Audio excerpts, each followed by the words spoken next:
Good day, ladies and gentlemen. We have a very, I'm quite afraid of this guy lah, because he reminds me of my principal. But a great guy, a great guest that we have on the show today. Let's go.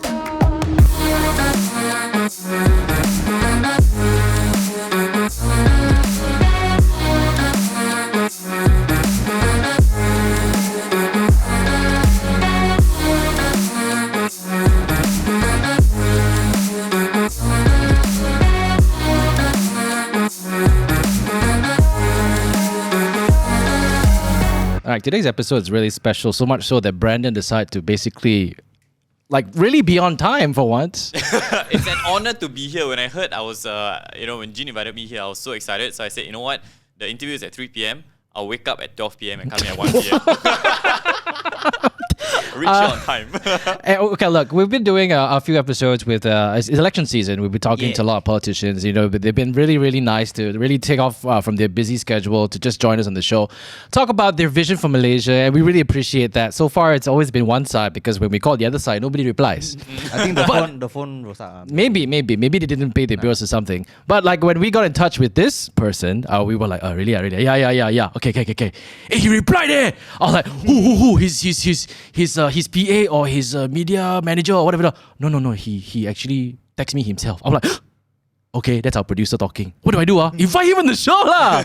Ladies and gentlemen, today we have Mr. Tony Phua. Yeah. Welcome. Go. Hello. Welcome to our humble set. Yeah. I take it you're very free. That's why you can join us today.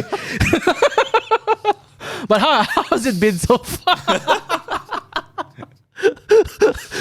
First word out of his mouth is the dagger right into the... Don't give chance, you don't even say anything, so you like that already. They ask you how are you first, straight away say you're very free. Are you? Okay. Rewind. Okay. I'm very good. Thank you for the... kind regards. Yeah, I like to say that when we came into the show today, this is the first time that we're doing our entire show barefoot. If you watch it online, Oh right, yeah. Yeah, because Tony asked, we were all wearing shoes, and Tony was like, "Oh, I'm wearing slippers." So how? And who decided to go barefoot? No, he asked like, is it okay, go barefoot? Then just because Tony went barefoot, we all go together. Everyone went barefoot. We all go together. But this is not. We're not setting a Is precedent. this the time to wriggle the toes now? Yeah. It's actually quite comfortable because now I realize we can sit like this. Right, with shoes I cannot sit like this. All right. Tony, it's election season. Things are getting heated. I would say not heated up yet lah. I would say it's still Not quite heated yet. Yeah, it's like the first few days of campaigning. Depends on when you're airing the show. This is coming up very, very soon. We have to be on point, okay? Have to be quick. Current must be current. But I just want to speak from my experience, rewinding back to 2018 when Malaysia had their glory days, when we made history and we changed governments for the first time in don't know how many years. I lost count. And probably your feeling then was pretty surreal. And did you at any point think to yourself, we won? You sure or not? Were you doubtful at any point in time, or were you so confident that you were going to win the last elections? 2018 was a time when you hold a sliver of hope that you can cross the line, but it will not surprise you at all if we didn't. Okay. So nobody in probably the right minds would think that we would definitely win 2018. It's not the case. It has never happened before. Politicians are always optimistic, so we always look to the bright side. So we always hold that silver lining that it will happen, it can happen, it might magically happen. And it did. It did in 2018. So it was a fantastic time back then. What was your feeling back then? Do you remember when you found out that there's a change now, that you guys won all the majority seats? It was a little bit surreal, but for me, the jubilation was somewhat muted because the weight of the job ahead of us suddenly just came right sinking down. Yeah. My life is going to be turned upside down. So did you feel even better when the Sheraton move happened and then the burden sort of just got away? Oh my God! Did you feel better? No holding back, Brandon. This is the only time we have him here to ask these questions, right?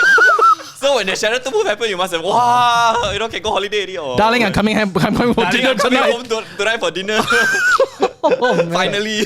Yeah. Very sharp, very sharp. I think when Sheraton move happened, at the personal level, nothing could have been better. Suddenly, I don't have to wake up Wow, this is early a in the very morning. big admission, by the way. And coming back from work midnight or past midnight, I don't have to schedule meetings the whole day. I don't have to face tempers and tantrums of other politicians. I don't have to go and bang heads to get things done. I don't have to worry about pushing through certain reform agendas that must be done in order to help recover our economy. Suddenly, I get to paint at home. Oh, you paint? I painted. Oh, okay. Not the walls. Okay. But okay, what made you? I mean, this is a standard, very cliche questions that I will ask all politicians. You went back to the first day. What actually got you so intrigued into getting into politics? Was it because of a certain issue that you probably saw was unjust and be like, I want to speak out? Because the common story with most politicians is like, I spoke out about something, I got flagged for it, and then I got into trouble, and then I want to come back out and prove my voice right. No, not really. I was keen on politics since I was a teenager. Oh, wow. I remember reading through old letters, I think 14, 15 years old. I was exchanging letters with a friend during school holidays. Sure not girlfriend, huh? In those, no, it's not girlfriend. In those days, we actually write letters. Yeah, I do that. I write There letters. was no WhatsApp or there was no Not video asking, right? calls. What or letter? there- What letter? What is There was stamps. There was stamps. I used to write letters in school, but only to ask for the answer for 15B. You know what I mean? Okay, never mind. It's okay. Yeah, go ahead. You used to write letters. Write letters, and there was a conversation with a friend during school holidays where we're going to set up a new political party, and he's going to be 15 already, you're president, talking and I'm about going to be the vice president, and perhaps one day I can be the prime minister of the country. Oh, wow. And this was when you were like 15 years old? Yeah. Wow. What teenager. influenced that, though? I always go back to a old story when I was a kid with my father. I live in the outskirts of the town, but my dad was a poultry farmer, so we deliver eggs to town. So we have a long journey to town and then the long journey back. So on one way, he'll send me to school. He'll pick me up from school. We go deliver eggs all around town, and then we come back. So plenty of time in the car. And one of the conversations that I remember very vividly, and this was when I was 11, 12. I saw council workers, chopping down trees that they just planted perhaps 6 months ago. Okay. Or a year ago, I don't know, 6 months, a year. And I asked my dad, why are they cutting down these trees that they just planted? And the answer that my dad gave was, if they don't cut down the trees, they can't give new contracts for new trees.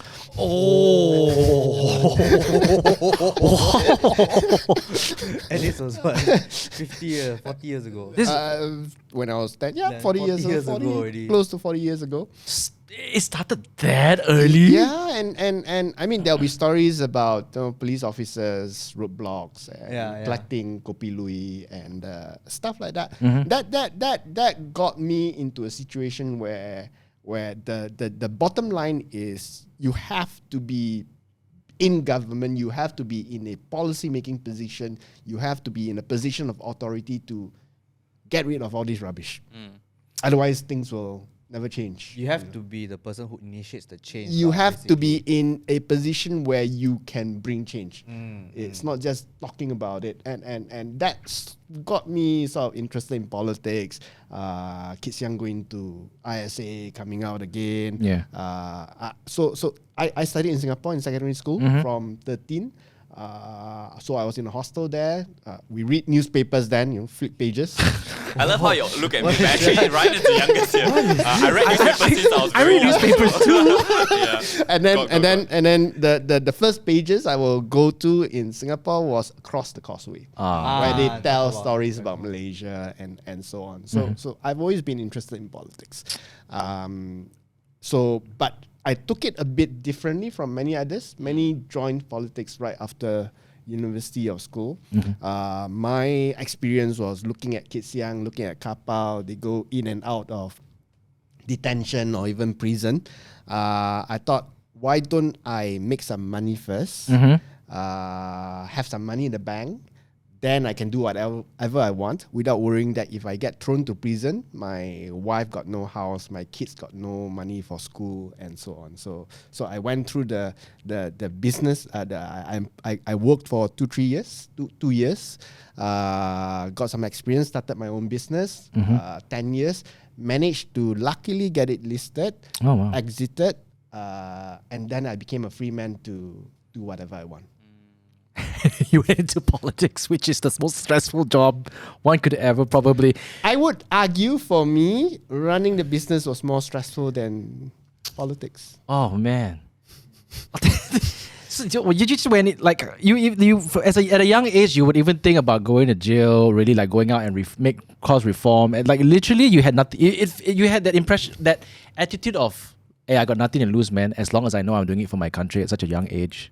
No, it wasn't so much about nothing to lose. It was more about doing something, contributing, and the fact that throughout my young years, all the way till university, I have been extremely blessed with luck and opportunity. So someone is looking after me, right? And there must be a time I give back. I see. Yeah. Is it safe to say that you love Malaysia? Well, you can say that upon finishing my exams in UK, I came back straight. You didn't bother to try and find a job there, nothing of that sort? No, I didn't feel like finding a job there. Some of my friends did, but I just wanted to. Because that's usually people's first thought. That's the Asian parents' dreams. Hey, when you graduate, you find a job there. Find a job there. Work there at least 2-3 years, they only come home. To be fair to my parents, they let me decide. And they have let me decide ever since I was 13. So. I got a very interesting question. I sometimes ask this to some people that I interview as well. What do your parents think of what you do? Simply because, like your dad, I think he has very great political awareness as well. At a young age of, like you say 11, 12, when you ask him questions like that, he answers you very straightforwardly, something like that. And for him to hear like, oh, my son is going into politics, he's very much into the government and things like that. What do your parents think of what you do? Honestly. Yeah, I'm always honest. True.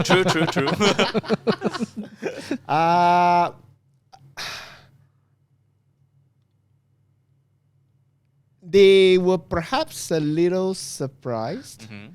My mom was a bit worried, but I think it's more that throughout my younger parts of my life, I've always made my own decisions, and they just trusted me to make all the decisions myself, from picking my subjects for O-levels to picking the university that I want to go to applying scholarships and stuff like that. So they have always basically left me to my own devices with only one advice: don't rob banks. And they were quite happy for me to chart my own path. My mom was probably a little worried because of the uncertainties that politics bring. My dad was very politically aware. He reads the papers daily in the past, so he's very, very aware. But he was never politically active. So I've never been to a political drama throughout my entire childhood. And I think they just pretty much respected the decision I took to join.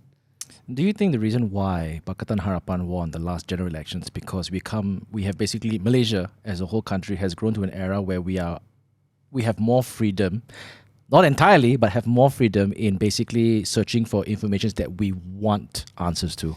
I think that there's whole multiplicity of factors leading to that point. You could argue that technology played a big role. Yeah. The changing media landscape, with media portals like Malaysia Kini, or with the social media. In 2008, we talk about blogs. Yeah. You know blogs? Yeah, yeah. What's that? We chew them up. As well as a fresh batch of leaders, a younger generation of voters. I think everything came together to reach that sort of pinnacle of change for Malaysia in 2018. So a whole multiplicity of factors leading to it. Because you see, as a kid, me growing up, I didn't care about politics because I feel like until you come out to work, and not even when you come out to work would you even pay attention to politics. When I was in school, you provided for your parents, pay everything for you. I only started realizing about how Silver politics. spoon boy. No, not silver spoon boy. Golden. No. My mom's a civil servant. She's a school teacher. So I always had to basically relocate to wherever she actually went to SRK DJ. She taught there for a while. Then after that, she was moved to Subang. But Very the thing, far. yeah, very far. But the thing, the whole entire time we always stayed in Subang, and I remember this like very, very clearly. There was one day, it was election season. I was very young, like probably 5-6 years old. We drove to Lek Hang, behind Lek Hang. I think the voting she went was the last to go. Like maybe the gates all closed 5 o'clock, And then we rolled up like probably 4:50. I said, "Oh, why you go so late?" So there's nobody else, that typical parents. And I went in there and she came out in about like 10 minutes. I said, "So who you vote for?" Just like she's like, "I vote for the one that can make change and bring better for my children." And I'm like, "Oh, okay." Like that back then, as a kid, you wouldn't realize it. You'd be like, "Okay, cool," because everything is like pocket money is mom and stuff like that. Not until when I grew up and I have my own kids, right? And to basically, I spoke to this with Syed Sadiq as well. I have to pay a premium in order for my kid to get a really good education. The basic fundamental right of a child is not given for free or made accessible to children. And that's when I realized that there's a lot of things that's very wrong. It's not only about the 1MDB scandal. Yes, that's part of it. But there are many, many things like that basically you're paying a lot of taxes, all right, to the government, but yet you are seeing the basic fundamental rights not being met, not being addressed to. Basic human rights. I mean, what do you think about that?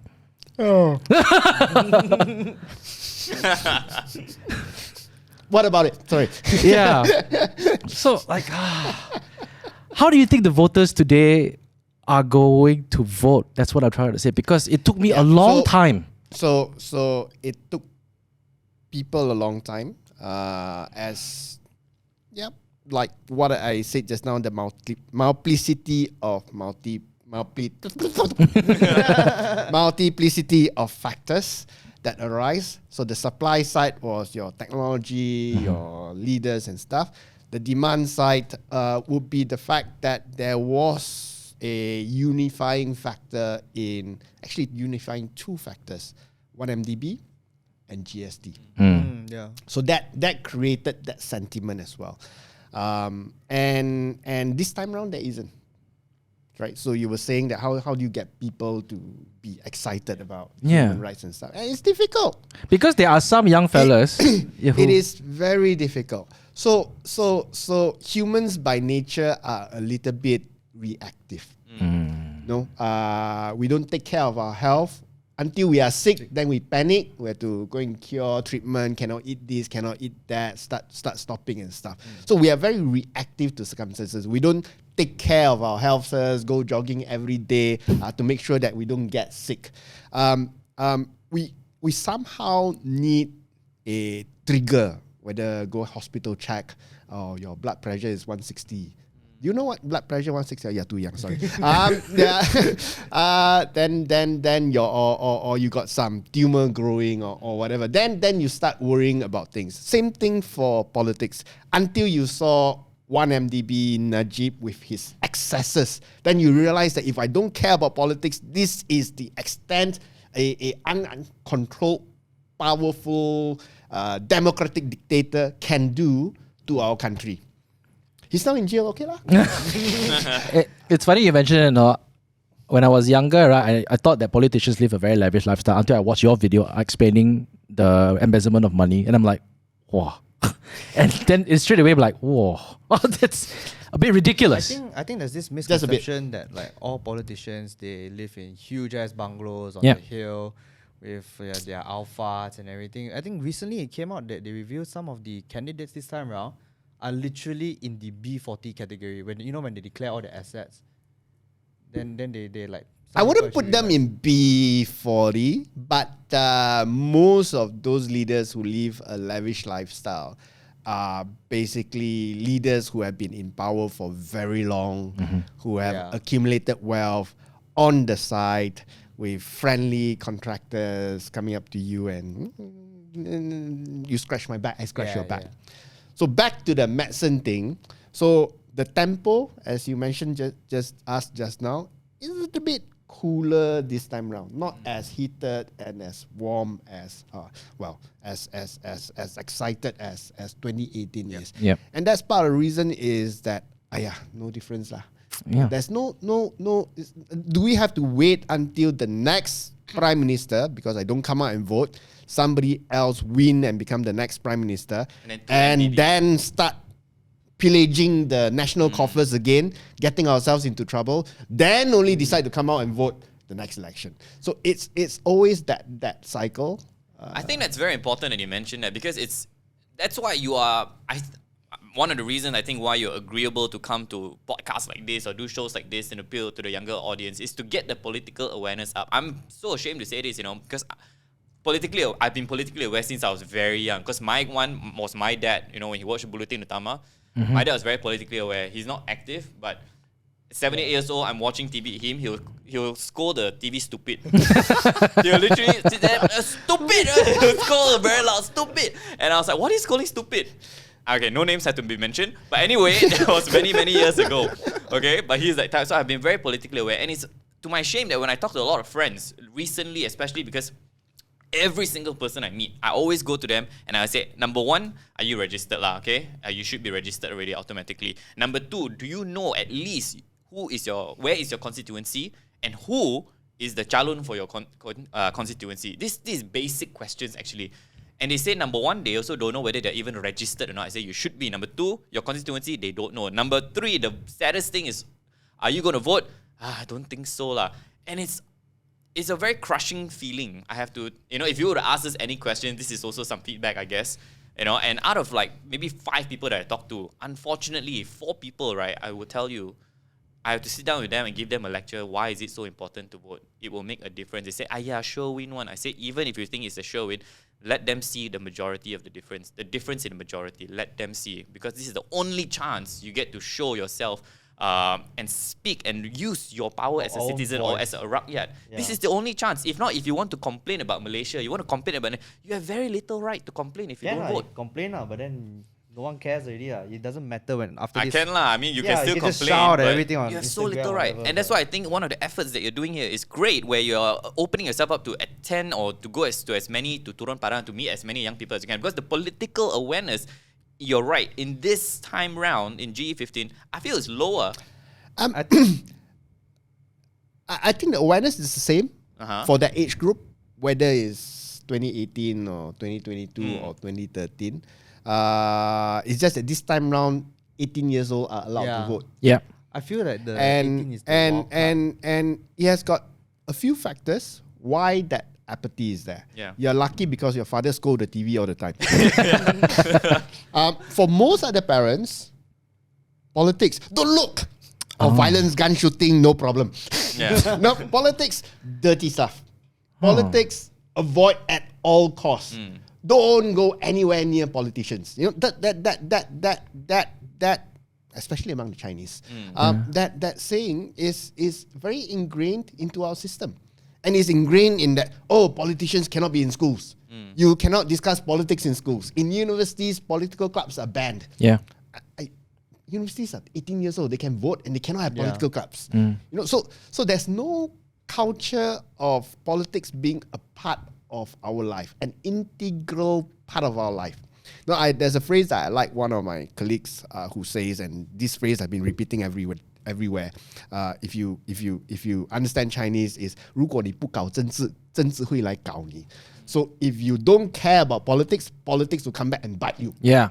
Because it is a part of the system. I mean, whether your school works, whether your road works, whether your economy runs, whether your welfare is taken care of, it's all about the government, and government is formed via politics. You cannot run away from it. Yeah. So being apathetic actually allows those who wants to abuse power get away with it. Make sure you highlight that. Yeah, that should be the highlight. You know, must The title zero of the podcast must today. zero in on that because this is such an important message. honestly. And on top of the fact that parents played the role of telling you don't touch politics, you go to schools. I assume some of you did SPM. You've read the history textbooks. Yeah. You know, Malaysia is the best country in the world. Yeah. We are number 1 in this, number 2 in this, number 3 in this, number 1 in this. No, we have the best prime ministers in the world. Bapa kemerdekaan, Bapa Bapa pembangunan, pembangunan. Bapa kemodernan, Bapa democracy. Our government is great, what? You know, what's wrong with it? You know? I watched this film on Netflix, How to Be a Tyrant, and they said the propaganda starts in education, within the schools, and it's It is. Yeah. Which is why when a lot of commentators start saying that, hey, the younger voters come out now, they are a big question mark. They might swing for the opposition because they are more rebellious. Not necessarily. Because like you have not felt the pain yet. It was only when you started, I want to take my girlfriend out to a nice restaurant and realize, shit, I don't have enough money in my pockets. I need to pay for my car loan. I need to pay for my housing. He's lucky he stays in Klang Valley. He can stay with the parents. Many people come from All over all over states. Malaysia to stay in Klang Valley. They have to pay for rental. Then suddenly you realize that things are not so rosy after all. So our strongest supporters tend to be between the age of 25 to 40. Because that's when the financial pressures, the realities of life start sinking in to a person. And that's interesting because statistically, the bulk of voters now with Undi 18 in play, I mean, obviously, it's a huge question mark because there's no yardstick to compare it to, right? It's the first time it's ever they're showing up to vote. Whether they even show up to vote is also another big question mark. So we really don't know. But I mean, when I was reading through some facts and figures, from 18 years old up to, like you say, most of the supporters are between the 25 to the maybe 40-year-old range. From 18 years old to 39 years old, together they form about, I think, just over 10 million voters. And we have total registered of 21 million voters or something like that this time round. And it's a massive incremental jump from the previous GE. Now, this range of 10 million, would you say then, because it's such a big range and it's your bulk of it is your biggest supporter, do you feel like you have a better chance this G50? Actually, no. I mean, like I said, our supporters tend to be ranged between 25 to 40. Right. The addition of the new voters is about 5 or 6 million new voters. That includes people who have never voted and never registered before. Yeah. Exactly, You might be 50-year-old, you never voted. You're not going to vote again just because you're automatically registered. But the younger ones, 18 to 21, based on the little we've seen in the Johor state elections, by and large, they vote in accordance to the older population. According to their parents' law, that means You can, in default, say that they vote according to their parents or they vote in accordance to the pattern of that particular constituency. All things equal. Yeah. All understand. things equal. So they follow. The difference is obviously the younger ones are less dogmatic. They are less ideological.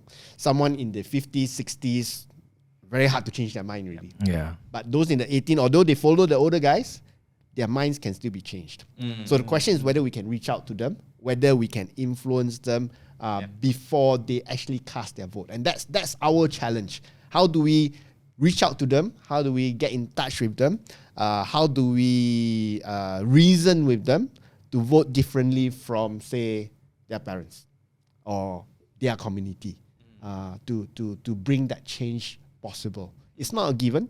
Yep. It's difficult. Like I said, those who are 18 years old, you just finish SPM history. Malaysia is the #1 country in the world. BJ Timah, rubber, Yep. kelapa sawit. I remember. Seriously, I remember. Putri Masuri. Yeah. Yeah, we are number That's one. the only thing you remember, right? Yeah, probably. I Man, I never really paid attention in history class, you know. I only remember my teacher because he always asked me to go outside. But never mind. Okay. Now, when you announced that you were not contesting a G50, a number of your fellow DAP colleagues made tributes to you on your social media platforms, namely Hannah Yo Bin, Teo Ni Ching. Collectively, they've been called Tony's Angels, right? Because you brought them into politics and mentored them. Now, could you share with us how you saw them grow throughout the years and what you hope they can achieve further now that you've stepped down from the front line of politics?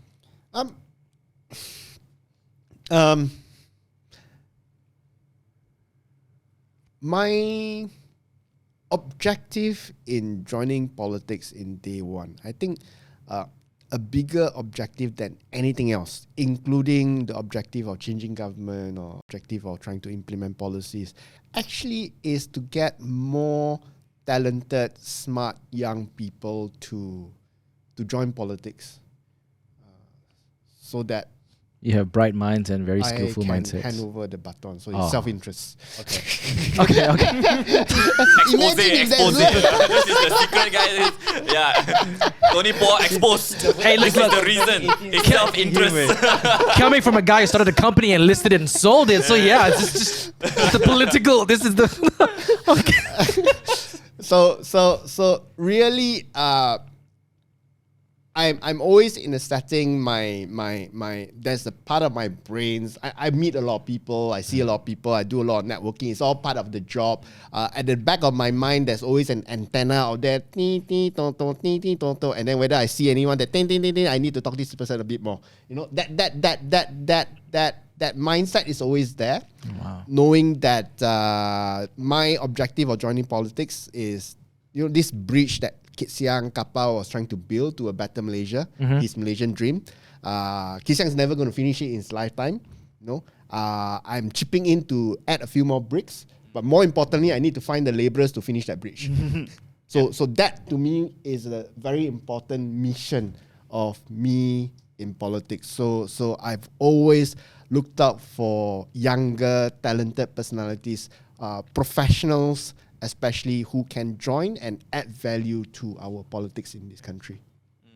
How long do you think it's going to take for Malaysia to just get back Generations. to its And it should, we should not expect anything faster. If we do achieve anything faster than generations, it's a bonus. Sometimes we expect change too fast. Yep.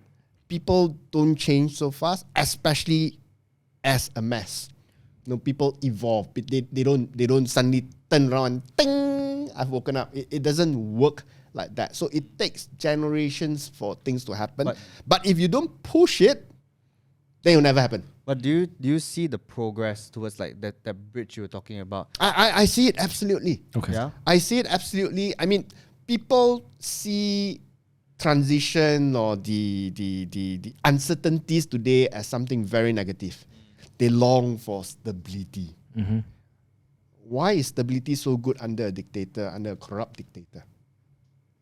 They yearn for the past where things were stable. Yeah, that guy was stealing your money. He's very happy that things are stable. So we are actually in a process of change. Our politics is changing. We are getting used to a new reality where no one can dominate over another. A real reality where check and balance means proper check and balance, not 10% shouting and kicking in parliament of 200 people. It's just lamppost here. He wants to be in on the conversation. So you will see a new setting in the political scene, and I think this is actually something positive that we have to go through. We have to internalize the fact that politics is never going to be one party rule over all in the future. Yeah. So my view is we are improving. In the past, not very long ago, 10 years ago, if you asked anyone, do you think we can defeat Barisan Nasional? Or will Barisan Nasional win the next election? Of course, BN will win. Yeah. Yeah. With their No one will say tactics otherwise. and everything, yeah, Today? they'll say that. Will BN win the next elections? Sure. Yeah. Maybe Hang. That's interesting you mentioned Hang because I'm actually a first time voter here, and Are you 18? No, I'm not. So funny, I was old enough to vote the last time. He registered, but apparently I got registered, rejected. Yeah. No, I didn't get rejected. So I went to the post office. Back then, still no online. It takes a while. I know, but the thing is, I came back studying from overseas. Immediately, my mom said, go register. I was like, okay, I'll go register. And this was like good half mum. a year before elections were supposed to happen. Like, they speculate it's going to happen here, just register now. lah. So I had you fill up the form, they stamp for you, everything. And then when they announced the election dates coming, and then I went to check, I was so excited. Oh, I'll go check my IC, my mark. Last time it's SMS. No, not even online SMS. Then they keep saying not registered, not registered, not registered. But I had my form and everything signed. It takes up to 6 months. Oh, it takes up to 6 months to get Yes. registered back then. Yes. Oh, wow. Oh my God, no wonder. It takes up to 6 I months. felt so cheated, I was like, I went post office, shop, It everything. does take out 6 months. So, yeah. It's quite funny though because I didn't register to vote, but I was my name automatically just I've heard of appeared. stories of that as well. Yeah, so for me, because that happened, because I knew I didn't register, so I went key in. Then my name was registered. I was like, oh, okay, I'm gonna vote. So I was like, Maybe your parents did it for you. Yeah. no, my mom your- doesn't know how to use a computer, so it's definitely not her. So Anyways, back to my original Yep. question. So you mentioned hung parliament. So, I just curious lah. What happens in a hung parliament? Who gets to decide who is prime minister? Because technically there's no majority. So in a hung situation, as it appears in many other developed countries, so it's not a bastard case. Yeah. It happens in many mature democracies. Then political parties need to start talking to one another to form a coalition, to form an agenda where they can agree to implement. You have it in Germany, where no party have a majority for very often. You have it in many other countries. Even in France, if I'm not wrong, you always have to work with one or two other parties, and then you have an agenda and you put together something to run the country, and no one complains about that system.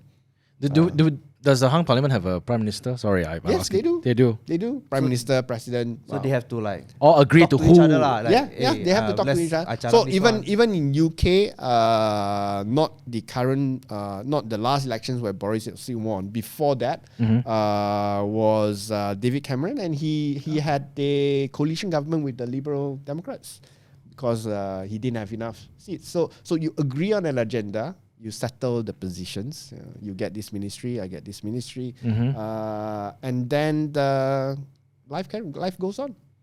So is this a scenario that political parties will discuss before going to elections? Like, if we do end up in a hung parliament, they will Nope, you think, discuss no. after you finish After, the outcome. So they all fight against each other. Right. Yeah. All these political parties in Germany, for example, or even in UK, they fight against each other. The results then come up. Okay, we are now in this situation where no one has a majority. Who wants to talk to who?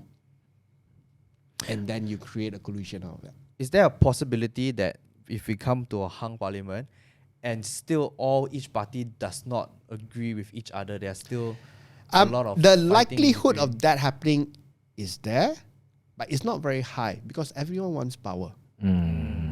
Why would I not settle if I can be in government?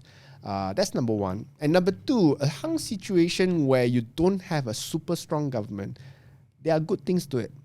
I'll just take an example of the current last 2 years, 3 years, where we know that the then Prime Minister, Ismail Sabri, wasn't super secure. He was challenged even internally within UMNO. So he was afraid that if the UMNO rebels hold back their votes, his government might collapse. Yep. So what happens? He talked to us. And then we ended up with a MOU where we managed to pass through historic legislations. Yeah. The most important being the anti-hopping law. Yes. Where it Yes. required 2/3 majority in parliament. So that happens when the other side actually have to talk to you. And we, in exchange for support, we can demand for certain reforms to be carried out, even though we are in opposition. So those things only work if the balance is somewhat contested.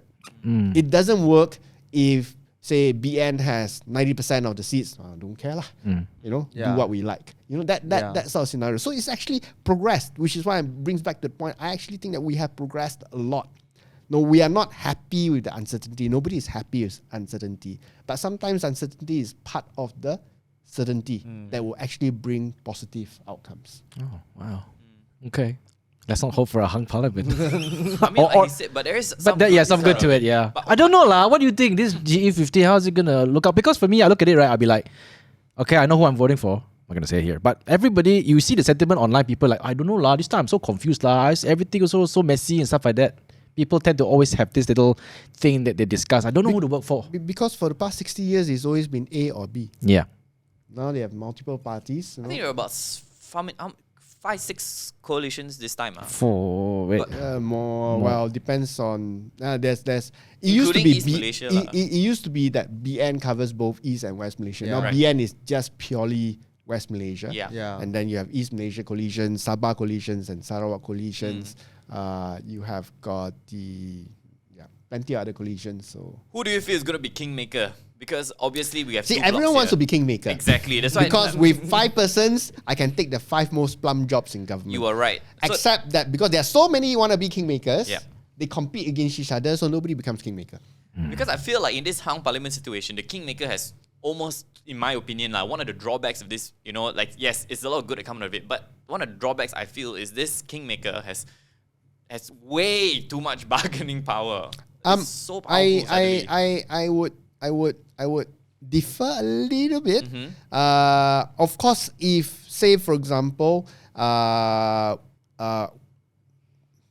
Pakatan has 80 seats, BN has 80 seats, 160, and there's somebody out there with 40 seats. Yep. That's the real kingmaker. Yep. But if Pakatan has 80, BN has 80, 5 parties out there have 10 each. They are not kingmakers. Yep. You still need to. They prove a still have few of to them. prove their worth, and they still need to compete against other so-called kingmakers. So and that seems the more likely scenario today than say one dominant kingmakers. Whoever I swing will become government. That's the real kingmaker. Yep. I choose A becomes government. I choose B becomes government. Whereas in this case, there's going to be like 1, 2, 3, 4, 5 kingmakers who on their own will not be able to Form that government with Block A or Block B. Understand. Yeah. And what do you think of independent voters? There are so independent candidates. There are quite a few independent candidates. A lot of multi-cornered fights actually in this G15. Not Dr. Jason Leong. No. It's not. No, he was a joke. Okay, Yeah. So funny that people actually thought he was running for real, but never mind. yeah. Sorry. What's that, Gombak? Yeah, it was Gomba. I would like to take credit because I actually edited that photo for him. Oh, really? Dude, hey bro, can you help me crop up my face from this background? I was like, what are you doing? I want to run. Just kidding lah. Do for me lah. Then I saw that. That's hilarious. No, but funny you mentioned independent. I remember I was going through the candidate list and I saw the Puchong one. The independent candidate for Puchong, his name is Uncle Kentang. Oh And yeah, I apparently know. He's super famous in Puchong. Like Yeah. he's a really community He is guy. because he does a lot of charity He does and a everything lot like that. of Helps things people. for people in But Puchong. so what's your perception? Because you are in a coalition where it's not a block A or block B, either one of the blocks, and then sprouts all these independent candidates who if I were in block A or block B, I'd say I really kacau lah. Yeah. Because it's sort of like makes everything much more muddier. You know what I mean? For lack of a better word lah. With all due respect to independence, in Malaysian political setting, I don't want to talk about Sabah and Sarawak where maverick individuals can actually win elections. Particularly in West Malaysia, independence essentially also runs from day one. The simple reality that the voters realize is that guy might be quite nice lah, but he's not going to be able to do anything on his own. You need to be a party. You want to form government, you want to change the government, you have to vote for one party. Or you want to prevent a change of government, you must vote for one party. Voting for an independent is like a spoiled vote. So if you intend to spoil your vote, you vote for independent. If I were to run as an independent in Damansara, super popular, Tony Pua runs as independent, I'll lose my deposit. Yeah. Simple. I will lose my deposit. People will say, sorry, it's not you, it's the party. So the Malaysian rakyat is mature enough to I mean, because you're talking about just West Malaysia, and of course we're all based in Klang Valley. You say run for Damansara. But if you were to put it somewhere, in probably East Malaysia, for example, even then, only exceptional circumstances. Exceptional circumstances. You most of the seats as an independent in Sarawak or Sabah, you still lose by far. But some seats, because of control over the voting pool, some independents have that power, political power. Then it's a different game altogether. Whereas in West Malaysia, there's no individuals with control over the kampung or a constituency. I mean, you don't just have to control a kampung, you have to control a constituency. Kind of reminds me of that guy last election. Was it Prabha? Is it that he was the independent? Then after that he joined. He won because the party threw backing on him. Yes. To him. Then he would have lost his deposit had Tien Chua been allowed to contest the last election, right, under the PKR flag. Yep. So it's the party, because we are realistic to know that only the party can form a government and can bring change. Yeah. As nice a guy as the independent might or might not be. Wouldn't they want to be voted first and then suddenly, let me hear the offers from the different parties who want to come in? Is that? I don't think that's their intent. Okay. I honestly don't think that any independent who joined the contest in 95% of the seats realistically believe that they can win. They're doing it for different reasons. They're doing it to make a point. Okay. They're doing it to self-publicize. They're doing it for fame. I am a motivation guru. I joined the contest as an independent, to prove that I'm not afraid of failure. So that goes write the book and then go and sell speeches. And, So Uncle Kentang, if you're watching this right now from Puchong, shout out to you don't say anything. How did I overcome rejection? Buy my book. 15 ringgit 99. At the end, the last page, join my course. Join my course, sign up. I will walk you through out of failure and then fail again and pick you up. Yeah. Okay. Now, this next question. Now, corruption is a very serious issue that's plagued Malaysia for many, many years now. How do you think we can stop corruption at all levels, not just at the top, seeing as this is a deeply rooted problem in our country? It's a problem that stimulated my interest in politics since I was a kid, giving the policeman 10 ringgit so that get out of the hassle of having to be interrogated by the policeman at the roadblock. Only 10 ringgit? No. See my hair? 10 is worth a lot. Inflation. I forgot about inflation. And it's about the willingness for the giver to stop giving. And I think it works two ways. One, it works in the sense that the government must have resolved to stop corruption at all levels, starting with those right at the very top. And then at the bottom, we have to have proper education system that actually tells people, corruption is un-Islamic. Since we do so much propaganda in school and rote learning in school, right? Rote learn that corruption is bad. Yeah. Un-Islamic, un-Buddhist, un-Christian, un-everything lah. You will die in hell if you give money. No, you should emphasize that. It starts from the giver as well as the institutions to stop the corruption. And it's not easy because corruption is always convenient. Hassle lah. Have to go to police station, get questioned 3 hours there, pay the guy lah.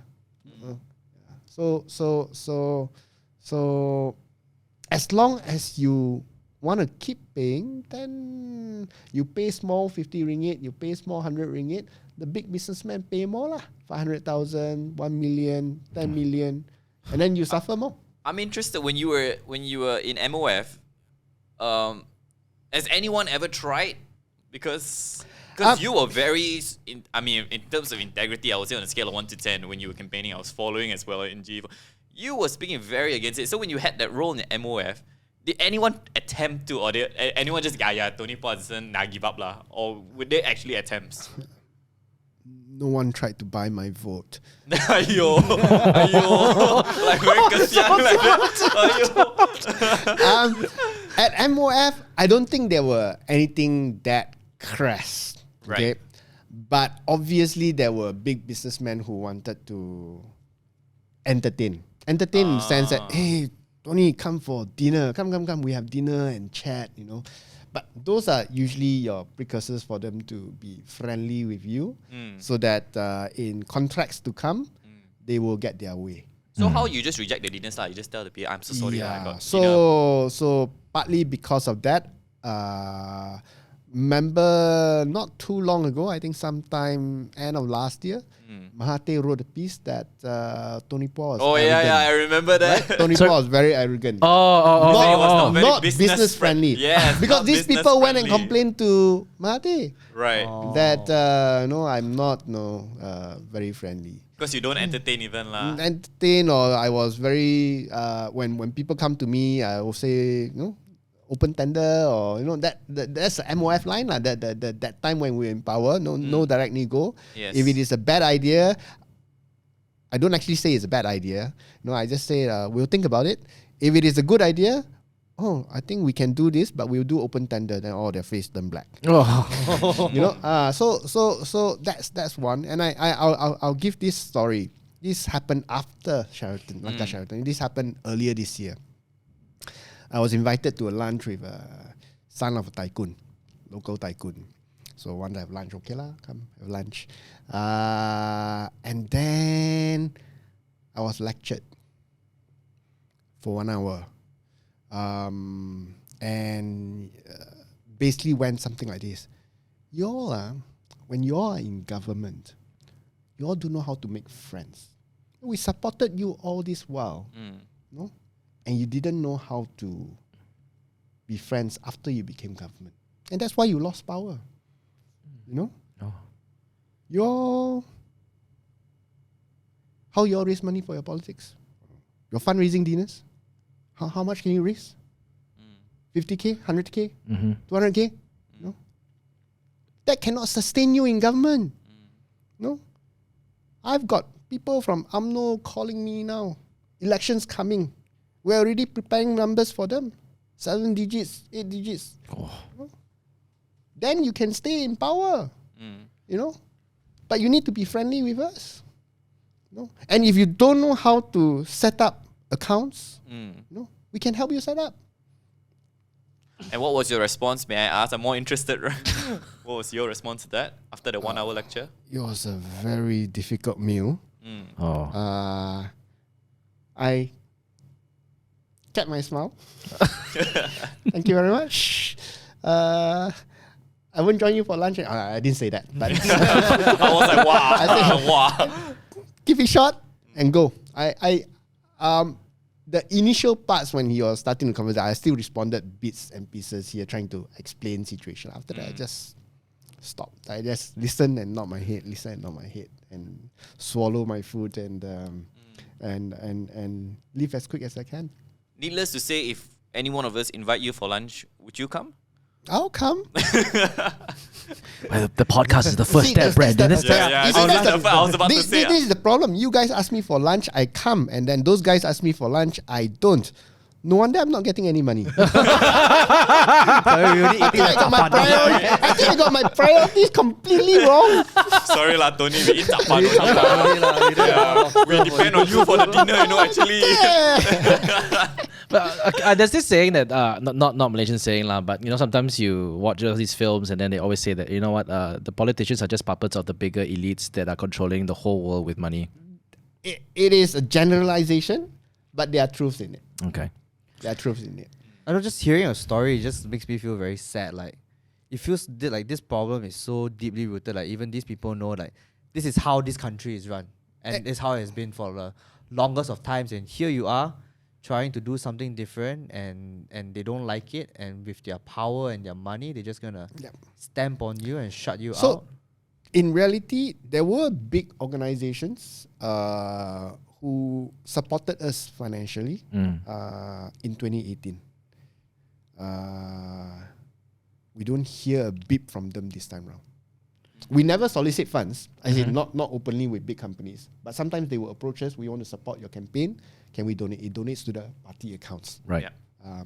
But this time round, no. And bankers, I know many of them. They will tell me most of the businessmen I know up there, and they're up there.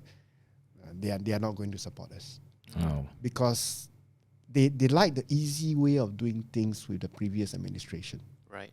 No. The more guaranteed version. Yeah, easy. I take him down for dinner, show him this fancy proposal, make him understand something that he still doesn't understand, and then he will approve the contract. And whatever extras fat that I put in there, some of it I give it back to him. It's too easy. Kickbacks. It's too easy. It's really too easy for businessmen. So as a businessman who don't care shit about the country, because if the country goes to the dogs, my assets and properties are already overseas. No? I just want to make my money. That's really all I want. This is literally like the higher echelons of life, like using our country as their own personal. Suck the money playground. dry. No, they'll rationalize it. I'm providing employment for hundreds of people. I knew that. You know, Yeah, but I for- will help contribute to the economy. You know, but Very you're not the skewed only one who can concepts. contribute to the economy. If we do open tender, the one who gives lower prices will still have to hire that 100 people to build the road or to build that building. You know, so it's a very self-interested, entrenched, power-based Yep. type thing. Oh, you feel the rage in you. I or feel not? pain. Yeah, I feel the rage, you know, angry. when I hear about it. Yeah, as a business owner too, I sometimes feel very left. Like But for me, very simply, is that while yes, the bridge will still be built, perhaps at 20%, 30% extra the cost, the competent engineers, the competent companies out there will start moving overseas because they can't get business here. yeah, drain. exactly, the brain drain. Brain drain. Right? It's so real. Everyone must be connected in order to get projects. Yeah. You know, if I'm not corrupt, I cannot get projects. It's not what you know, it's who you know. Yeah. And the one who wants to basically earn an honest living will always lose out. Yep, And they will just go to a place where they can play on fair grounds. that's right. Yeah, even if they lose on fair grounds, it'd be like, okay, then it Fair at play, least you know? it's fair play. It Fair motivates play. you to, okay, I must do better to compete Yeah, to be better. But if it's everything is solved by money, you know, it's them Just 'cause I didn't embarrassing buy him lah. lobster dinner, I didn't get the contract. Why do you think the government had the elections now at this time? Because actually, I mean, personally, it caught me a little bit by surprise. The November one, you know, when they That called sounds like a planted question. Oh, really? I'm Was it quite sure really? I don't know you before this conversation. Never met you in my life. Yeah. And whilst I'm excited to meet you, I have actually 1,001 questions, but I'm just holding it back with me. But I have so Not many gonna lie, you know, he questions. called me, asked me, hey, what should I wear? I'm very excited to meet you because He walked out the door, right? And he realized, oh, I shouldn't be wearing this color. He called me, hey, later. He asked me first, hey, what are you wearing? I'm like, casual. You sure? It's Tony, you know. Like, then I got stuck. You are lucky I didn't come in short. Then I doubted myself. Because I already out driving on the way here, like, Oh no. is there enough time? Cannot. It's jammed. So I brought my suit and tie just for the fun of it. Yes, Brandon, you go on your question, I have Brandon. so many questions to be honest. You know, I'm Okay, really back to trying your planted question. Yeah, I promise you. But why? No, honestly, why do you think they had it now? My simple answer is very simple. The president of UMNO saw Najib literally go to jail. Oh. And the reality sunk in. I might be next. It's real. It's no longer a hypothetical situation that one of us might go to jail. My ex-boss have literally gone to jail. If I don't do anything now, I'm next. And he pretty much admitted it in his Yeah, MIC speech. we all saw the video. We all saw the yeah. video. Oh my God. He Yeah. pretty much admitted it in his speech. Yeah, I and mean- his case is ongoing. His Yes, you're defense right. has been called. He's answering his defense. He has been trying to delay for as long as possible. But he is worried that he is next. I think he helped your cause a little bit. He gave the names very openly as well. I think he helped you all very much. You all don't have to go searching for a lot, you know. Yeah, he's mentioned the names after that. If yeah. only elections is so easy. No, you would have expected after seeing that video, 98% of Malaysians would surely not vote for them. But that's not the case. reality. That's not the reality. Yeah.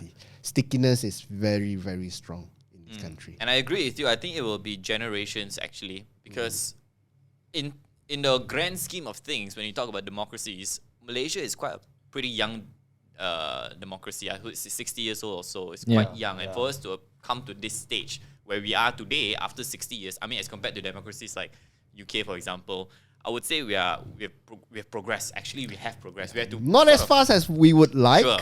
but Yeah. we have progressed. But we could have progressed a lot faster, right? we could be a lot richer. Yeah. Yeah. Yeah, I know. I just came back from Singapore yesterday. Yes, you don't have to remind us. Man. Singapore, my Everything I eat, I cry a bit, you know. A tear is shed, you know. Last time, right, people used to ask me go Singapore buy because GST was that they'll buy their phones, like iPhones or whatever. Because iPhone is cheaper, they go. Now the Singaporeans will ask me, hey bro, can you do me a favor? Can you help me buy this from your country? I said, go die lah, you. You know? Yeah. I was talking to the Grab driver in Singapore, right? And he is 60 over years old, you know. And obviously he's asking about politics in Malaysia and things like that. So I just gave him, you know, my 2 cents and everything. He said, how's everything? I said, yes, it's you know, it's hanging by a thread, like the way I look at it.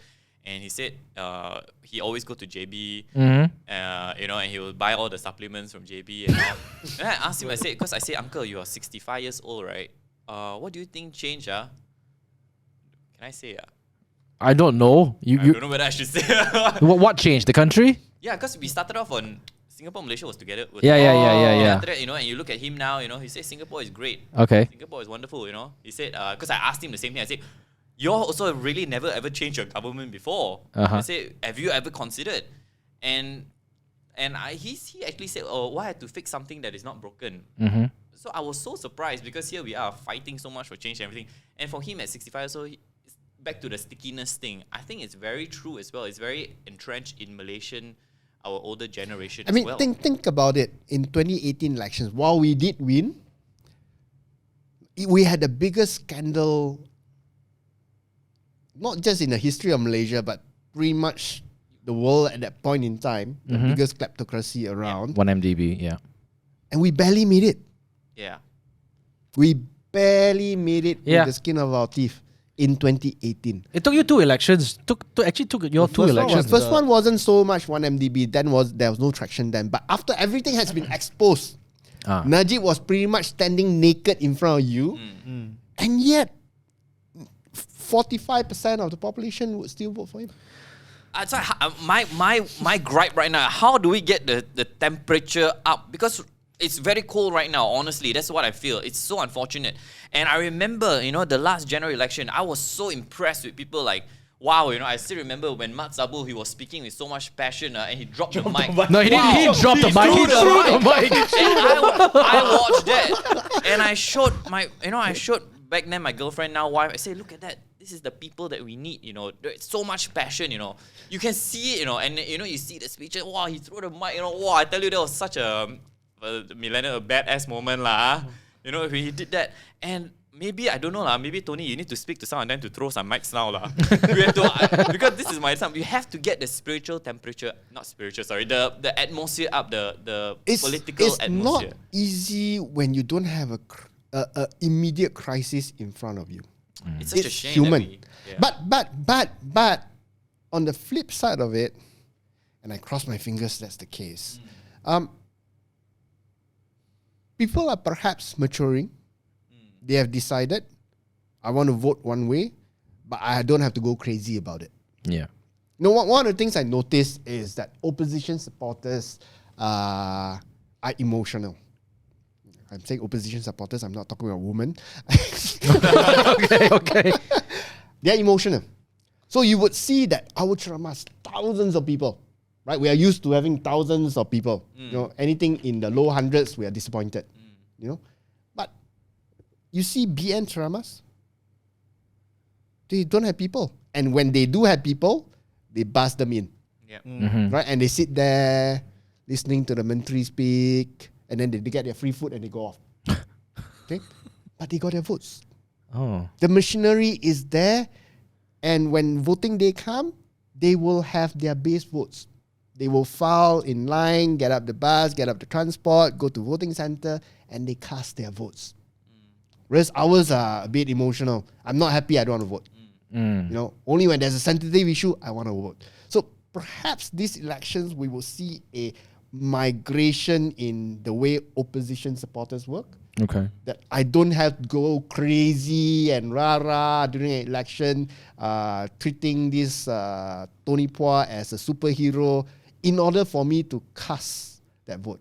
I'm going to vote for PH. Okay, but I don't have to go crazy and want to hug him, kiss him, and you know that sort of stuff anymore. That's not a bad thing, because if we get too emotional, then we go from one high to one complete low and complete disinterest. Yep. No, we need steady political awareness. Okay, I'm going to choose this, but I'm still have a life and to work. You know, I don't have to spend all my time and all my life savings trying to follow one ceramah to another ceramah to another ceramah to another ceramah. You know, that sort of stuff. It's a very optimistic view. I actually like that.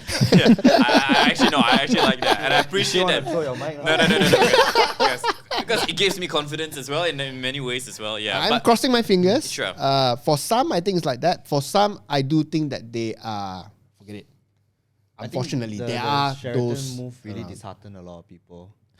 Because like I know a lot of people, my parents included, felt very cheated by it. You know? No, we are cheated. But what do you do when you're cheated?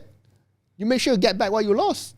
Yeah, that's when they will always keep saying like, "What for? I'm gonna vote." Then the same things. But then you have the anti-hopping They'll law. say they sure find another loophole in there lah. Sure got something lah, another back door open lah. So our argument on stage now in Trama is very simple. We can choose to stay away and hand it to Zahid on a silver platter to be the next Prime Minister of Malaysia. Essentially, when you stay away, you're not voting for the other side, but you're pretty much handing the trophy to them. No, you're not contesting. Yeah. Right? By not contesting, you're handing it to them. Yeah. Right? So is that what you want? Is that better? That has to sink in. Hasn't quite sink in yet, but that has to sink in. Yeah. But when it comes to voting, it's not only about voting for who you like. Yeah. It's also about voting to prevent an outcome you don't want. You know, imagine Zahid as a Prime Minister of Malaysia. Maybe Singapore not so bad after all. I love my country. Yeah. Jin has asked me many times. I remember that I said I love my country. I love Malaysia. I feel there's so much hope for our country. Yeah, honestly. Same. Yeah. But I will I- still move to Singapore. Yeah. No, because like okay, to be fair lah, like I can feel like how the country, honestly, how Malaysia has been literally going down the drain. Like we used to be one of the Tigers of Southeast Southeast Asia. Asia. Now I recently went to Thailand. Our money is so shit compared to theirs right now, you know, and it's so shocking because back then, like 10 years ago, when I used to go family trip and everything, I remember very easy to count, 100 baht, 10 ringgit. Now it's no longer like that already, you know, and I can slowly see the currency slipping down and the economy getting bad. Go eat chicken rice now, what, 8 ringgit. I still remember when I was in high school, you can get chicken char siu sui or kai for like 450, and it's literally double in price now, and it just feels pain lah. And I'm not even 30 yet. I don't want to tell you how much it cost me then. Yeah, no, my mom used to tell me. I even should cha last time 20 cent, 30 cent. Now like Last time my favorite auntie sell me pan mee was 350. Until lately, the highest I paid for her pan mee before she left, before she passed away, was 850. And she every time she tells me times are hard. Yeah, You know. and But like still service with a smile. I asked my mom when she first started working, and this was long time ago, 40 years ago, when she first come off uni, got a job, right? Starting salary back then, this is what, 70s, early 70s. Starting salary 1,800. Yeah. Okay. No lah, not in the 70s. 70s was less than that, lah. Definitely. Not in the. Not I in don't the know, maybe she 70s. got a good job, about like 1,008. Wow. Yeah, she could buy a nice car and everything. Engineer, but like. I know when now I. also is.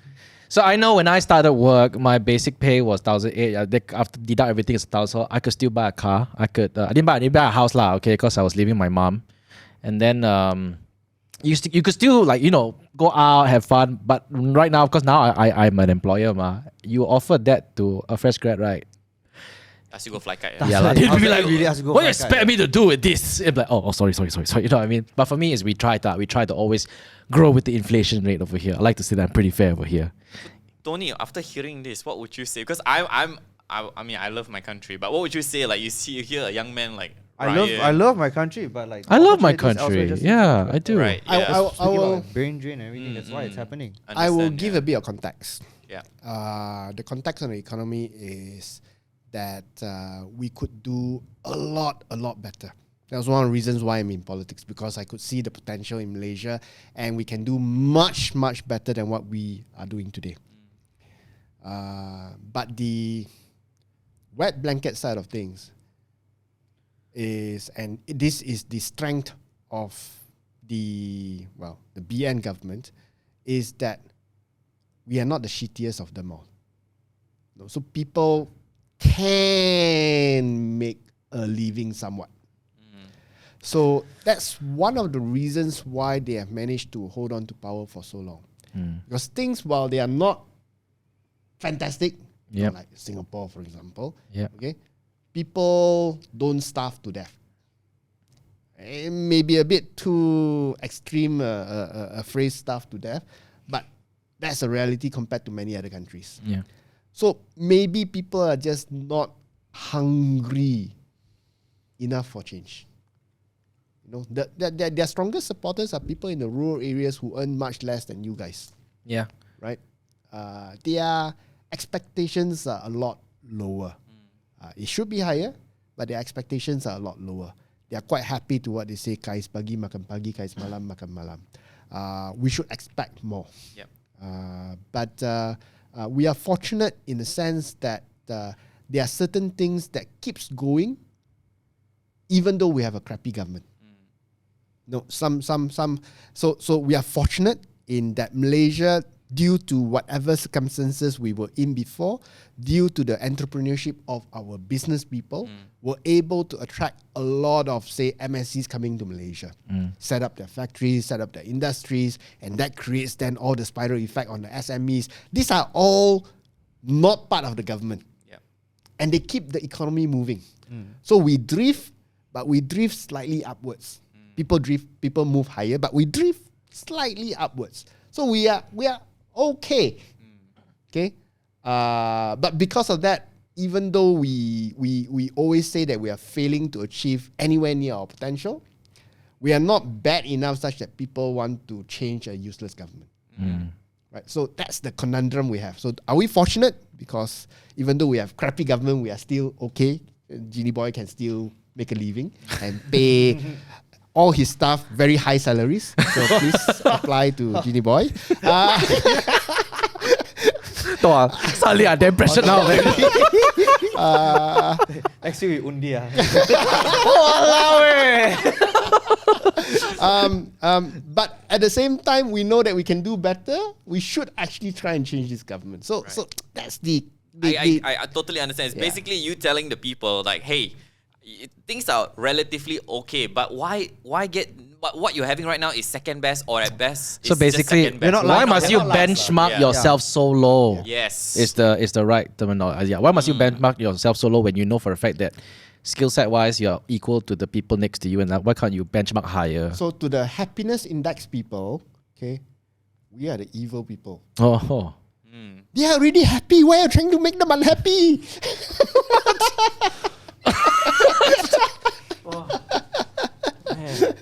So politics, unfortunately, is sometimes you need to be a bit unhappy to want to change. Yeah. Right? Yeah. They're not unhappy. They are happy with where they are. Do you have any questions about non-political stuff or not? Go, What do you like to do during your free go. time? But there are a lot here. Actually, Paint there's, Huh? Oh yeah, Like to painting. Yeah. there are some that came from the followers and the public and everything. So I gotta ask that. Otherwise, they'll be like, "Well, you never chose my question," and unhappy. Why must you make happy people unhappy? Okay, so one of them came. Here is one question: Team Anwar or Team Mahathir? I think that's easy enough. But he said, make sure you ask this question. I'm like, okay, cool, fine. Actually, and one question came in here. What is your relationship? What is your relation with Mahathir right now? How was your experience working with him? And do you have any regrets given his history and impact on Malaysian politics? Oh, that deserves a long answer. But the short answer is actually I had very minimal interaction with Mahathir, for better or worse. I kept my distance. I let my boss do the talking with him. And when my boss comes back blackface, then I will kena scolding and redo the proposals and give it back to him so that he can go and see Mahathir again. Oh, man. Oh.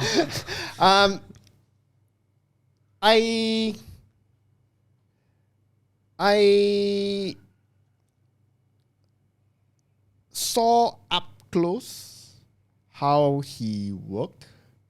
I saw up close to realize perhaps some of the credit that we have wrongly attributed to him, that he's the father of all evil, and people like to blame someone, and he's the one mechanizing behind every evil plot in the country, and he's the one trying to profit off every single contract that we have ever given out, stuff like that. It's probably not wrong, many people not like me for this, to say that it would be an exaggeration to say that. But he does have his own instincts that often leads to that outcome without perhaps him intending that outcome. I'll give an example on the Sheraton move. People up to today still come up to me, is all Mahathir behind the scenes. I would say, yes, he's to blame to some extent, but he's not all on his shoulders. Did he allow his boys to go out and try and send feelers and try and find an alternative plan and stuff like that? He did. Did he control them well enough? He didn't. But did he want the outcome of the Sheraton move? I would say no, he didn't. That wasn't his intent. That wasn't his plan. And hence, he had alternative plans after Sheraton move happened. Those are the realities of it. And that's why he's still sitting in parliament throughout. He was sitting on the opposite side of the fence and not with the government. He is a man of, in my view, many flaws. But perhaps people give him too much credit in all the wrongs that are happening in this country. Okay. And we'll leave it at that. And the other questions that basically asked here, we've really basically covered, because Brandon basically asked it all. We don't have to go through them again. But some non-political questions. This is actually quite funny. Who was you stay there, right? Why did you ask this question? So do you know that roundabout in SS3? I think you know that. I think you know the one I'm talking about. Rephrase that again. The roundabout in SS3. The roundabout in SS3. The former roundabout. The former roundabout, yes. Or the new modern roundabout. What is the story behind that? Because I live right there, and I've seen it go from a roundabout to a crossroad to, I don't even know what to call this. And after some getting used to, the feedback that we have now is actually working quite well. Oh, wow. Is it? Because I saw, I myself and my parents have seen almost 3 accidents happen because of the multitude of traffic lights in a row that does not sync up. I think people... Is it safe to say that people are always very comfortable and with an existing thing? So one of the biggest problems that I'm sure you know there is the traffic jam in the Taman Mega traffic light all the way down the Taman Bahagia LRT station to the turnoff to SS4 to the traffic light that you're talking about in SS3. It is something that we almost cannot do much about.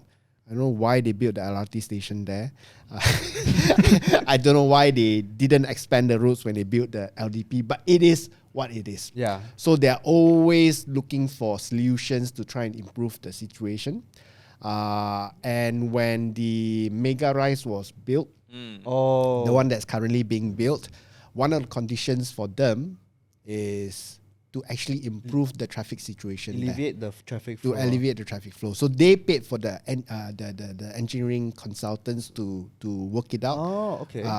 And we looked at it. The council looked at it, not me, and decided that that's worth a shot. And they approved it. So in terms of traffic flow, I'm not sure about the near accidents that you talk about.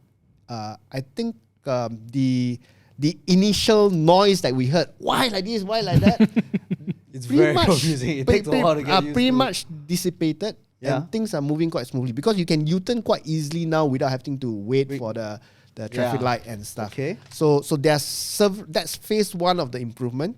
There's actually phase 2 and 3 coming up that hopefully will ease the traffic there a bit more. Okay. Yeah, So so- this was built in direct response to the. It's not built in direct response to that, but we made them do it. Okay. The council made them do it. Council made them do it. So okay, this one a little bit more. Just give a new voter here. I want to understand these kind of decisions. It won't go. Of course, won't go to parliament. It'll fall under. It's local Dun, council. It's local not under council. me either. Yeah. I knew about roundabout just as you did when the noise came. So these That's kind of when- things won't go all the way. Yeah, to that's you, that's when I asked what's the background, what's happening, look at it myself. Okay lah, let people try and get used to it and Do see you what have a happens after say that. in all these things? As I don't have MP? a say, but say for example, a new development is coming up, and someone is trying to build a 80-story tower in my SS2 Taman in one of these tiny plot of land. The project details, proposals do get circulated to the reps. So if we have an issue with it, we actually get to sit in a meeting and voice our opinions. We are not the decision maker, but we can feedback. So very often in these type of situations, we will get response from the residents. Thankfully, PJ residents are very reasonable. Private land, they get to build, but they have to be reasonable. You cannot build stupid things. No? Yeah. So very often, we negotiate together, the council, negotiate the developers, and we do two things. Number one, reduce density. Number two, make them do more public works so that we can improve, say, the roads around to improve the traffic flow and stuff like that. Okay. Interesting. Now I know my answer. I shall observe this roundabout with scrutiny for the next couple of weeks. Stop playing your I phone think lah that while the driving. feedback has been quite okay.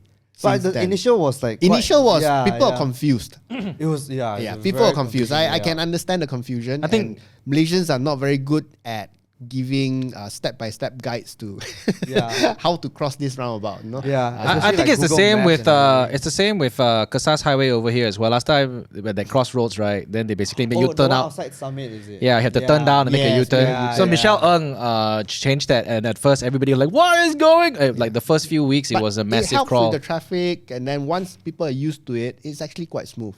The other example I will use earlier part of my term, you know, the PJ loop, Oh, the Jalan Utara yeah. all the way to PJ Yes. State, then come They back made it up they to made it a one-way one-way street. loop. Oh, yes, Yeah, yes, yes. yeah. So Oh, that was you. that was during my time. That was not me. So the initial stage, there were a lot of angry Confusion. protests and Backlash, stuff yeah, like yeah, that. yeah, yeah. But the traffic consultants have looked at it. Traffic will be better, but it takes getting used Yeah. to. And now that it's getting used to, I cannot imagine it Two ways now. Yeah, yeah, I actually cannot imagine. If I turn it back to two ways, I will get whole load of complaints again. You know, that's Oh, something coming back. I so want to ask you about this major highway, but I'll leave it to after the podcast because it's not really relevant. Okay, I think you okay, know what okay. I'm talking about. What's your favorite food that you cannot live without? Oh, I don't have food that I cannot live without. Okay lah, nasi lemak. Make it easy for him lah. Huh? Ah. So I would say my favorite dish since I was a kid is nasi biryani. Oh, biryani. Oh, okay. That's so good. Favorite nasi biryani spot, the best place that you, according to you, that you go to. Muhammad Shah's in Barbat. Oh, Where? Batu Pahat. Batu Pahat. Oh. Okay. Okay, nasi biryani Okay. gam Barbat. Back on the food topic. So now we're on the food topic. So when you guys go to Parliament and you guys sit there, you guys are there the whole day, you break for lunch. So if I'm not mistaken, there's a canteen. There in is a Parliament. lounge and there is a canteen of sorts. Do Yeah. they serve food there? They serve food, Good expensive. Wow. Expensive food. Really? It's not free. Expensive, but is it hotel quality or not? No. Oh man. So is it like just any regular canteen but it's overpriced? Yeah, most of the time we will eat there for convenience, but if we have time, we will drive out to it. Cannot grab. Can you actually grab food? You can grab food. Too. Oh, you can? You can grab food. Can you imagine the Grab driver going out? Yes. It's like at the gut. YB. Tok YB. Yang mana YB? Oh my god. Hilarious. Okay. There's a lot of questions here, but I don't want to ask some of them. If you had not joined politics, what would you have been doing today? So my life plan: finish school, get employed, get experience, maybe 5 years, start own business. I shortened that to 2 years, start own business, get own business, get rich, sell the company. Then I'm free man. Hey, where's the wife in all of this? Family. From the start. Very good, very good, very good. Part of the plan from the Yeah. beginning. I see. Pay attention now, Brandon. Your wife is listening to this episode. I was married at 24. 24? Yes. 90. Yeah, 90, 97. 24. 96. Anyway. I didn't want to catch out your calculation. You think however long you need. Take all the time you need for this. Don't worry. Yeah, it's a very important Yes, calculation. take all the time you need. So I wanted to retire at 30. Wow. I failed. I retired at 35. Financially anyway. And after I retired, I wanted to do 3 things. Or either one of these 3 things. Politics was on top of the list. Oh. I actually joined. If not for politics, then I would have been in education or social services. Oh, wow. So that's my sort of do what I like Yep. to give back. You have a very to- give back to the to community, society. very people's And person. hopefully after the second retirement, I can go back to my first love. Painting. Thing. Yeah. Side question now. What does your wife think about you when you entered politics? Why you never tell me before? You mean Tony Pua! Come here right now. You see the couch? Welcome to your new bed.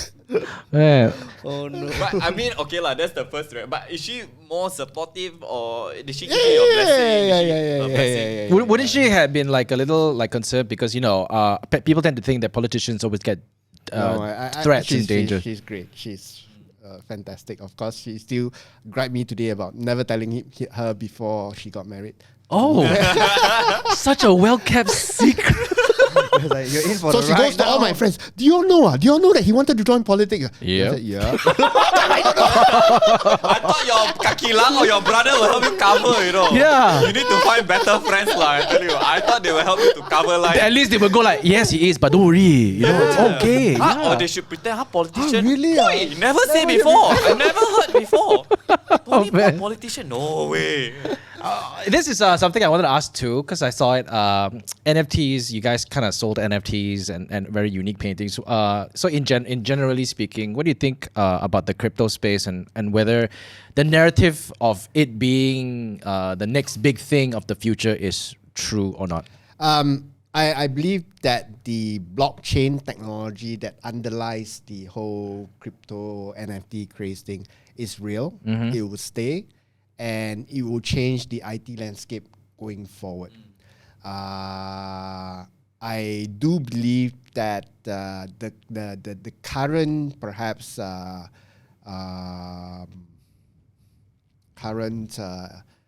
obsession with crypto and NFTs as digital art is perhaps over the top and is a little bit of a bubble.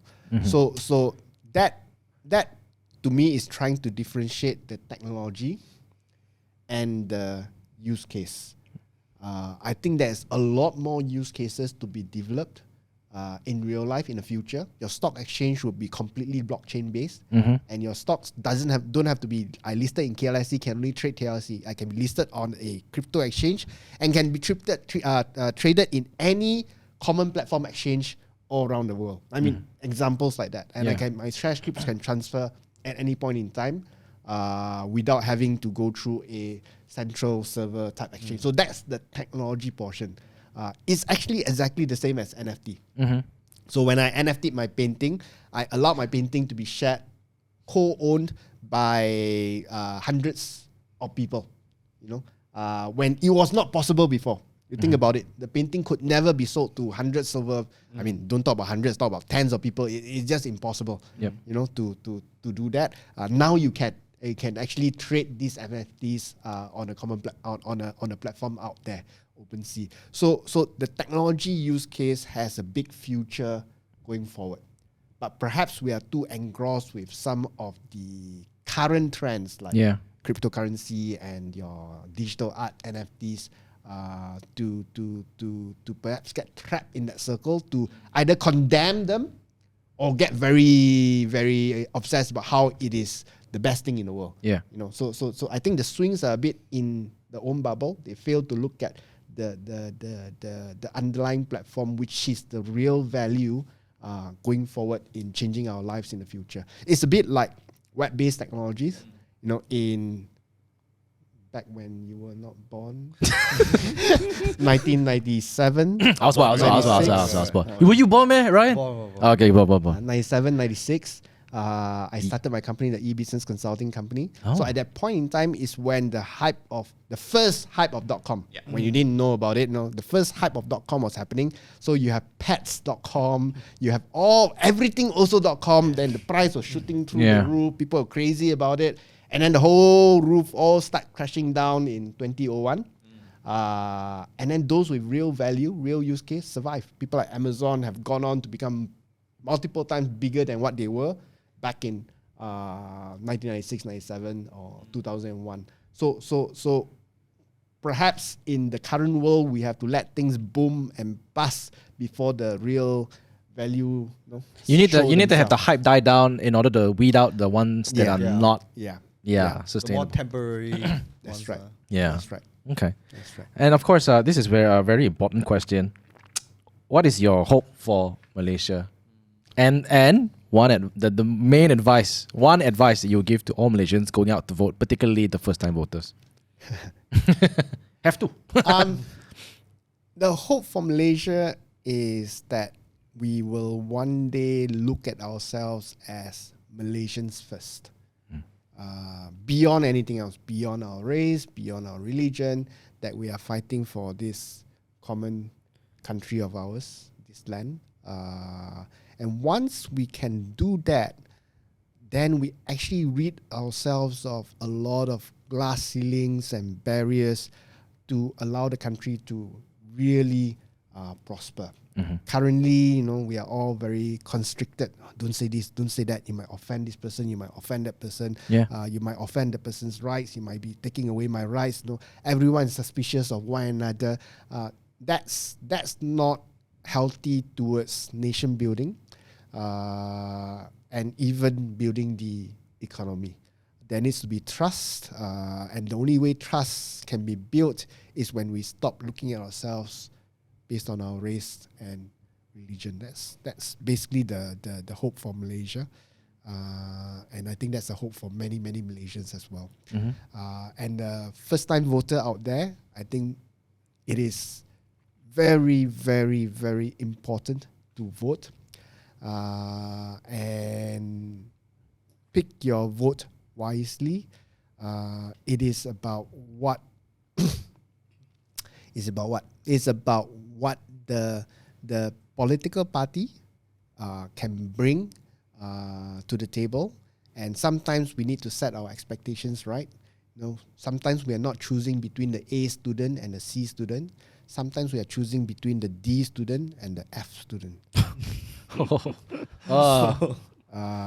And the choice is in front of you. You can be upset with the D student, but the D student will be way better than the F student. That's unfortunately the choices in front of us. That's the way democracy works. It's not perfect. If you want it perfect, join politics. And perhaps we might get C or B or A students in the future for us to choose. Right. Okay. Brandon, you want to ask any more or not? Hey, your last chance, huh? Oh, no, I'm good. I just want to say thank you so much for really coming here. Yeah, I've Tony, learned thank a you so lot. much, man. I mean, I was really excited when Jeannie, our producer, big shout out to Jeannie, she's been organizing all these interviews for all of us. And thank you so much for really answering all our questions, lah. All right. I don't think our questions are that hard, right? Quite easy, lah. No problem. I'm sure he said harder. Yeah, I'm pretty sure. But I think most importantly, this 19th November, go out and vote. It is your right to vote, okay? If you want to make a change, it's not instant. Same thing, what? If you learn something new, it doesn't happen overnight. You fail your maths today, but if you constantly practice and you constantly go back at it, you'll one day get a distinction. I was Politics putting and maths. First time I see it. Okay, wrong choice of comparison, but remember, go out and vote. Thank you so much for listening to the show. Tony, thank you so much for your time. And hopefully we can go out for lunch one day. Not business talk, just for fun. And then we go check out the nasi Am I biryani. buying or you are buying? Yeah, thank you, Jin. Yeah, thank you. Yeah. We go Dutch. Thank you very much, ladies and gentlemen. We'll speak to you guys next time.